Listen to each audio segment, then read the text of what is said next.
When the leftovers smell slightly off, you're going to throw them in the trash. You won't think twice about it, but for 99.9% of human history, that luxury didn't exist.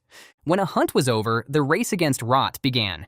You couldn't just toss out a piece of meat because it smelled a little funky, but modern humans almost never experienced this. For over 300,000 years, every single one of your ancestors spent roughly their entire lives in an invisible war against bacteria.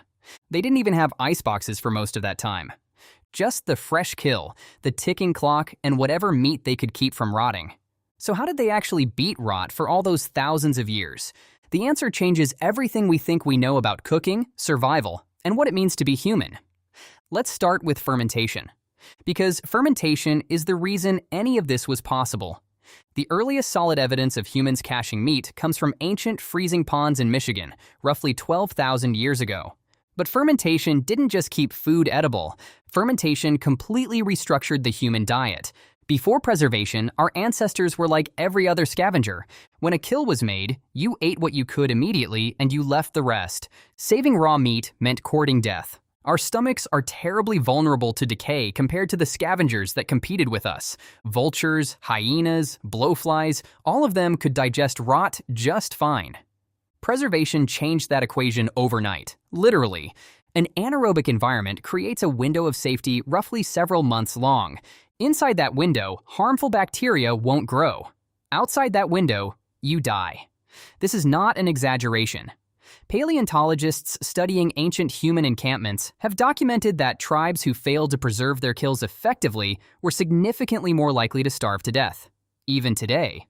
But here's what's fascinating. Fermentation didn't just protect humans from starvation. It gave them something they'd never had before: extra calories. Think about this. Before preservation, the useful life of a kill ended in days. That's maybe a week in winter, as few as 2 days in summer. Fermentation suddenly added thousands of usable calories to every single hunt. But over thousands of generations, those preserved calories changed our species. In recent years, archaeologists studying northern European peat bogs published findings about an ancient survival technique. They spent years unearthing heavy wooden kegs buried deep in the freezing mud, left by tribes living something close to the original human lifestyle. What they found was striking. Freshly rendered fat, about 80% of the time, spoils quickly. Oxygen ruins it. Warm temperatures melt it. Air, heat, bacterial contamination. Fresh fat was fragile. But buried deep inside the acidic bogs, the entire chemical structure of the fat changed. In the mud, 100% of the fat became bog butter, blocks of dense gray-white tallow, waxy, pungent with the sharp odors of the swamp. Calories that could keep a whole camp alive. Scientists argued that bog-like preservation is where human resilience was born. The peat bog was the original pantry, the original vault, the original refrigerator. It's where humans learned to think beyond the immediate hunt and store energy for winters that hadn't arrived yet. It's where we became us. But the preservation wasn't just about submerging fat in the swamp. There was something else happening, something that scientists only fully understood in the last few decades. You were not designed to eat the way you eat right now.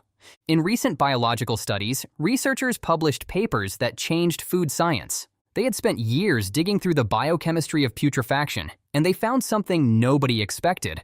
Over dozens of enzymes, spanning different environments: lactic acid from ponds, acidic moss in bogs, dry desert winds, curing racks from early hunters, even the digestive juices inside animal stomachs. All of them did the exact same thing: controlled decay and biological hijacking. Before the industrial age, people did not eat entirely sanitized food. They took a sheep stomach, chopped up the meat, then stuffed it back inside. They hung it in the wind for weeks or months in the blazing heat. Then they cracked it open for a massive meal months later.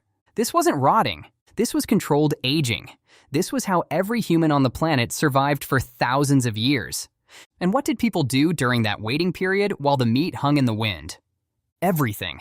A modern food scientist would tell you that the stomach lining released active digestive enzymes during this window because they break down muscle fibers better. People harvested crops. They hunted other animals while the dry aging worked its magic. They observed the stomach simply hung in the wind in the heat and cured. An evolutionary biologist's analysis of the method advised moderns that the best way to tenderize meat was during the hang, as they called it. The slow weeks between a kill and consumption when the enzymes were active and the wind was dry. Now, historians had been looking at these artifacts for centuries, but they kept viewing fermented meat as something else, because they couldn't imagine that people ever ate differently than we do now. The assumption was so deep that researchers literally misunderstood ancient diets and tribal traditions to make them fit their modern culinary experience. But then science confirmed what our ancestors had been doing all along. In recent years, microbiologists at leading research institutions ran experiments on these ancient methods. They took raw meat and subjected it to the exact conditions of ancient submerged ponds. For several months, the meat experienced freezing, oxygenless water, just like our ancestors would have utilized before refrigeration extended food's lifespan. Within weeks, every single batch settled into the same pattern. Dangerous bacteria died, lactobacilli moved in, then lactic acid preserved the meat. Nobody taught the bacteria to do this. Nobody programmed it. They just did it, as if some ancient biological mechanism had been waiting inside the environment the whole time, buried under centuries of modern refrigeration. Scientists measured the chemical levels during the fermentation period and found something remarkable.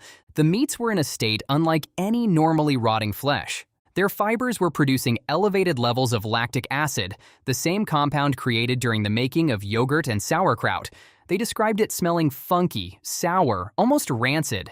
It wasn't just ruined meat, it was its own distinct state of preservation, one that most modern humans would never voluntarily eat. So, what killed it? The answer is simpler than you'd think. Refrigeration. In the early 1900s, cities began installing electrical grids. Chicago was one of the first, under industrialists who wanted to transport meat safely. New York followed. The decay, which had been a constant source of danger and fear, slowly became manageable. Then came cheaper iceboxes. Then Freon fridges in the 1930s. Then, in the mid-20th century, companies commercialized the modern home refrigerator. And within a generation, the food preservation as humans had known it for 300,000 years was gone.